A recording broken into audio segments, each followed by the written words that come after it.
Halo, Assalamualaikum warahmatullahi wabarakatuh. Perkenalkan, nama saya Triyoga Utama. Pada kesempatan kali ini, kita akan membahas salah satu dari energi terbarukan, yaitu Organic Rankine Cycles, khususnya pengaplikasian pada hydrothermal power plant.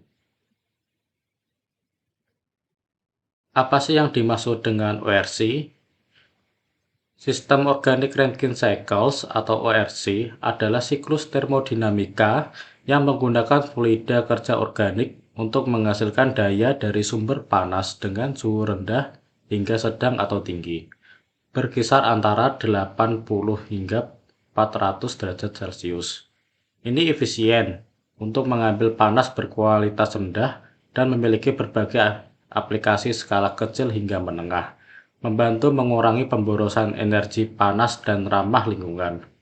Sebenarnya, ORC hampir sama dengan siklus Rankine pada umumnya, akan tetapi yang membedakan adalah penggunaan fluida kerjanya menggunakan refrigeran organik, di mana hal ini untuk mengurangi efek dari menipisnya lapisan ozon di bumi kita. Berikutnya adalah sejarah singkat dari ORC.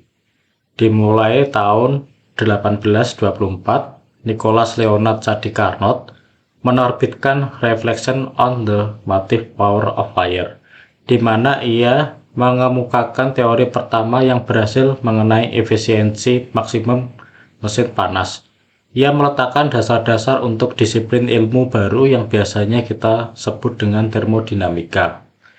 Tahun 1840, Profesor William John McConaughey mengembangkan teori dari steam engine yang menjelaskan bagaimana tenaga dapat dihasilkan dari perbedaan suhu antara sumber panas dan sumber dingin, dan ia membuat idealisasi siklus termodinamika yang kemudian dinamai dengan siklus Rankine.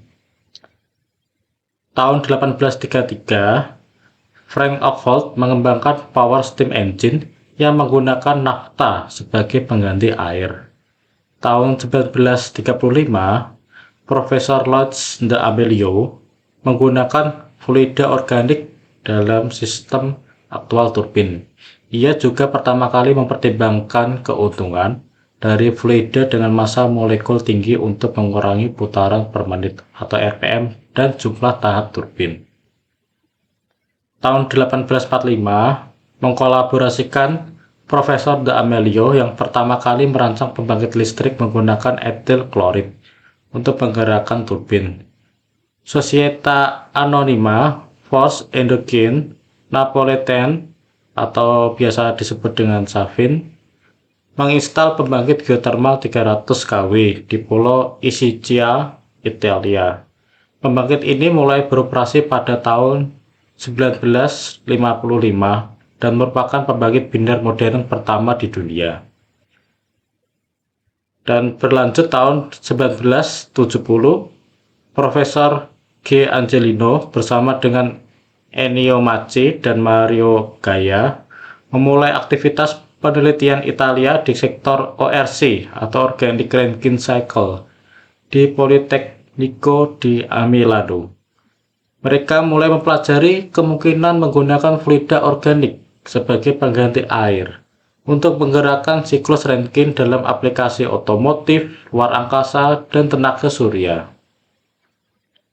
Tahun 1980-an, di Finlandia, Profesor J. Larjola memimpin pengembangan hermetic turbo generator berkecepatan tinggi dalam rentan ratusan kW, di mana turbin generator dan pompa berbagi poros yang sama.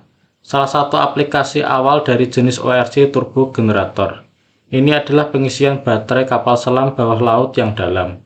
1990-an, penggunaan ORC Organic Rankine Cycle berkembang dengan cepat, terutama untuk aplikasi biomasa dan geothermal, meninggalkan potensi pertumbuhan besar dalam pemanfaatan WHR atau Waste Heat Recovery dan aplikasi termodinamika penggunaan tenaga surya.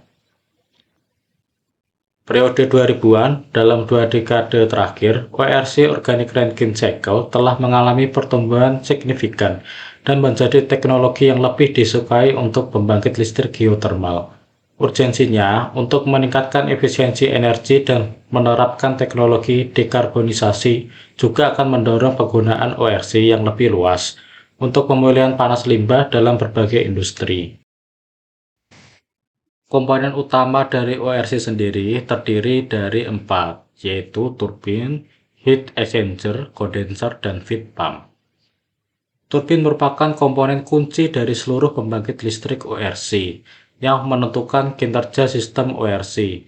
Pada turbin terjadi proses ekspansi fluida kerja di mana menghasilkan energi mekanik yang kemudian dikonversikan menjadi listrik oleh generator yang terhubung dengan poros turbin.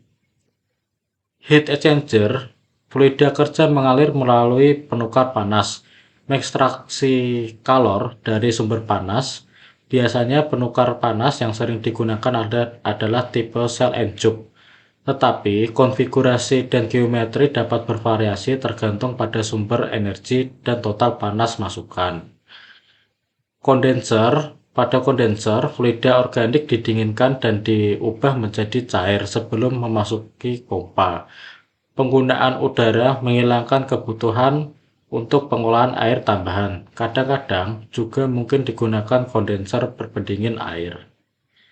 Feed pump membawa fluida organik dari tekanan kondensasi dari tekanan maksimum dari siklus Rankine organik. Biasanya pompa ini digerakkan oleh motor listrik dengan kecepatan putaran variabel tertentu. Prinsip kerja dari pembangkit listrik siklus Rankine organik mirip dengan proses yang paling banyak digunakan untuk pembangkitan listrik, yaitu siklus Clausius-Rankine. Perbedaan utama adalah penggunaan zat organik atau hidrokarbon atau pendingin daripada air sebagai fluida kerjanya. Fluida kerja organik memiliki titik didih yang lebih rendah dan tekanan uap yang lebih tinggi daripada air, sehingga mampu menggunakan sumber panas suhu rendah menengah untuk menghasilkan listrik dengan lebih efisien daripada siklus uap. Fluida organik untuk siklus ini dipilih berdasarkan kesesuaian terbaik dengan sumber panas sesuai dengan berbagai properti termodinamik mereka, sehingga memperoleh efisiensi siklus dan expander yang lebih tinggi. Pertama-tama, fluida kerja dipompakan oleh feed water pump menuju rekuperator. Temperaturnya sedikit naik, lalu menuju ke preheater sebagai pemanas awal sebelum menuju ke evaporator. Fungsi preheater dalam siklus adalah untuk meningkatkan efisiensi dengan memanfaatkan panas buangan atau panas yang sudah digunakan sebelumnya dalam sistem.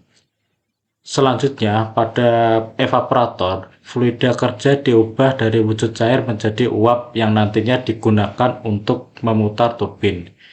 Di turbin terjadinya proses ekspansi dan merubah energi panas menjadi energi mekanik, di mana di turbin terhubung satu poros dengan generator yang nantinya dirubah menjadi energi listrik. Setelah fluida kerja memutar turbin, maka pada akhirnya akan menuju ke kondenser untuk proses kondensasi, merubah uap menjadi cair kembali, dan siklus ini akan terus berulang kembali. Fluida kerja pada ORC. Sekarang kita sampai pada sosok rahasia yang merupakan aspek fluida yang digunakan. Berbagai perusahaan mengatakan bahwa mereka memiliki ini, mereka memiliki itu, tetapi tidak ada yang benar-benar mengungkapkan apa yang mereka gunakan. Itulah yang disebut sebagai sosok rahasia. Katakanlah kita sedang membicarakan tentang pembangkit listrik berkapasitas lebih dari 20 MW. Kita berbicara tentang jumlah yang sangat besar. Jadi saat ini orang-orang benar-benar fokus pada potensi ODP, yaitu potensi penipisan ozon yang harus rendah atau bahkan mendekati nol sebisa mungkin. Hal ini yang menjadi kebutuhan saat ini dan di berbagai belahan negara Eropa diwajibkan oleh undang-undang. Jadi kita tidak bisa menggunakan sesuatu yang dapat merusak ozon. Lalu apa pilihannya? Di sini kita mendapatkan dan mencari tahu ada 3 pilihan. Meskipun bisa ada ratusan lainnya, tapi agar lebih mudah, kita dapat mempersempitnya menjadi 3. Yang pertama, R134A. Ini adalah refrigeran, dan kemudian kita juga punya R245FA. Ini adalah nama-nama gas HFC. dan biasanya digunakan saat berbicara tentang sesuatu yang memiliki suhu sisi panas kurang dari 150 derajat Celcius. Dalam situasi seperti itu, kedua gas ini biasanya lebih disukai.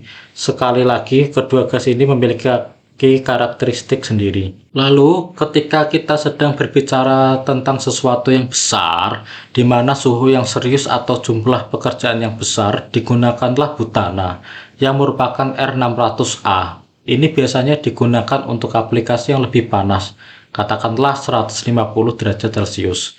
Ini sudah diterapkan pada pembangkit listrik geothermal di Turki menggunakan butana untuk pembangkit dengan kapasitas sebesar 22 MW. Kita harus benar-benar memahami bahwa karena efisiensinya rendah, jumlah listrik yang benar-benar berguna yang kita dapat akan sangat rendah.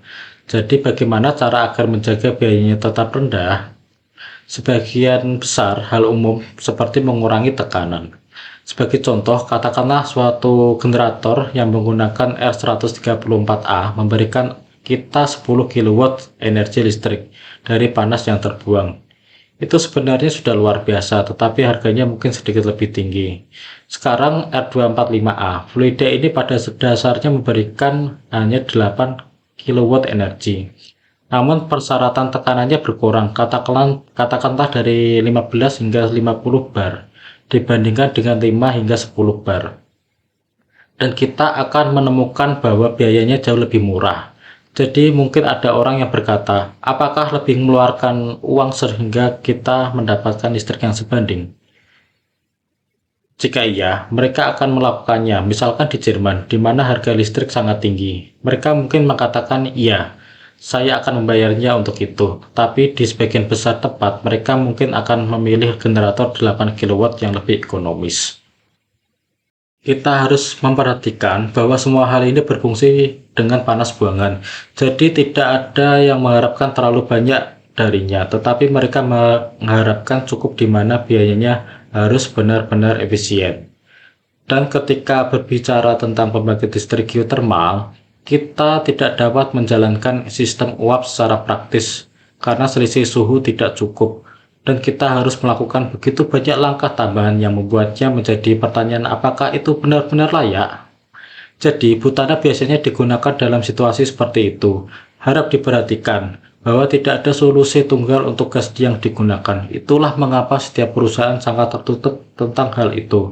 Dan perlu diingat bahwa ketika kita berbicara tentang 3 jenis gas ini bukan suatu keharusan. Kita mungkin mendapatkan campuran gas atau mungkin ada sesuatu yang sangat disesuaikan. Jadi, itulah rahasianya. Intinya adalah selisih suhu antara sumber panas dan area pendingin yang menentukan gas mana yang akan digunakan. Dan suhu total dari sumber panas menentukan bagaimana hal-hal lain akan berfungsi dan berapa banyak pipa yang kita butuhkan. Penggunaan ORC sudah banyak digunakan di berbagai bidang. Yang pertama, energi panas limbah. ORC digunakan untuk memanfaatkan panas limbah dari proses industri, seperti pabrik pengolahan limbah atau pembangkit listrik tenaga panas limbah. Panas ini digunakan untuk menghasilkan listrik tambahan atau energi mekanis. Kedua, energi panas bumi. ORC digunakan dalam pembangkit listrik geothermal. Panas yang berasal dari dalam bumi digunakan untuk memanaskan fluida kerja organik, yang kemudian menggerakkan turbin dan menghasilkan listrik. Ketiga, pembangkit listrik tenaga surya. ORC dapat digunakan dalam sistem pembangkit listrik tenaga surya konsentrat, di mana sinar matahari dipecahkan dan diarahkan ke pemanas yang mengangkatkan fluida kerja organik. Fluida ini kemudian menghasilkan energi mekanis untuk menghasilkan energi listrik. Keempat, pemanasan dan pendinginan. ORC juga dapat digunakan dalam pengaplikasian pemanasan dan pendinginan, seperti sistem pemanasan air panas untuk bangunan, atau sistem pendinginan berbasis panas yang lebih efisien. Kelima, pembangkit listrik mikro. ORC digunakan dalam sistem pembangkit listrik mikro yang dapat dipasang di lokasi terpencil atau pedalaman yang sulit diakses oleh jaringan listrik utama. Dan terakhir, produksi energi alternatif. ORC juga digunakan dalam beberapa eksperimen untuk mengubah panas dari berbagai sumber alternatif, seperti biomasa atau limbah plastik menjadi listrik. Prospek ORC. Apa yang dapat kita harapkan di masa depan adalah bahwa saat ini dunia berada dalam situasi di mana harga bahan bakar naik, harga energi naik, inflasi naik. Artinya, satu-satunya yang bisa kita lakukan dalam skenario ini adalah meningkatkan efisiensi. Baik efisiensi pekerjaan, efisiensi pembangkit listrik, atau efisiensi manufaktur yang ada. Efisiensi adalah satu-satunya yang dapat menyelamatkan kita di sini. Kita semakin sadar akan energi dan pemulihan energi menjadi lebih layak secara finansial. Bayangkan jika memasang plan dan hanya memberi kita beberapa kilowatt saja, tapi pemerintah meningkatkan tarif listrik yang memang terjadi dari waktu ke waktu. Pada saat itu, return on investment (ROI) kita, seberapa banyak uang yang kita investasikan dalam proyek tersebut akan menjadi lebih cepat. Alih-alih beberapa tahun, sekarang bisa beberapa bulan saja hingga kita mendapatkan pengembalian investasi karena kenaikan tarif listrik. Orang-orang benar-benar serius untuk berinvestasi dalam hal tersebut. Teknologi ORC sudah ada sejak tahun 1970-an, tetapi belum sepenuhnya diadopsi karena tidak masuk akal. Mengapa harus menginvestasikan uang dalam hal ini jika saya bisa menghabiskan uang yang sama untuk membayar tagihan listrik dan mendapatkan lebih banyak energi? Sekarang hal ini menjadi lebih murah, bukan karena teknologinya lebih murah, tetapi karena harga listrik yang semakin tinggi. Oleh karena itu, lebih banyak orang beralih ke ORC, dan area yang paling efektif secara biaya di mana kita mendapatkan hasil maksimal adalah penelitian fluida, yaitu jenis fluida yang akan digunakan oleh ORC. Itulah yang menjadi kunci rahasianya, dan tidak banyak orang akan memberitahu jenis fluida yang mereka gunakan. Hanya beberapa manufaktur seperti pembangkit listrik tenaga geotermal atau panas bumi yang dengan jujurnya mengatakan bahwa mereka menggunakan butana. Di tempat lain, ini seringkali dijaga sebagai suatu kerahasiaan perusahaan. Kita dapat mengharapkan lebih banyak penggunaan ORC di masa yang akan datang, seperti di pabrik-pabrik, manufaktur, ataupun pembangkit listrik yang menggunakan ORC bersama dengan sistem tenaga surya ataupun geotermal. Alasan penggunaan ORC ini adalah untuk meningkatkan efisiensi dan memanfaatkan sumber energi panas yang tersedia. Jadi, semoga kita mengharapkan bahwa ORC akan semakin banyak digunakan di berbagai aplikasi untuk memaksimalkan efisiensi dan memanfaatkan sumber energi panas yang ada. Baik, terima kasih. Demikian yang dapat saya sampaikan. Apabila ada kesalahan kata, mohon maaf. Wassalamualaikum warahmatullahi wabarakatuh.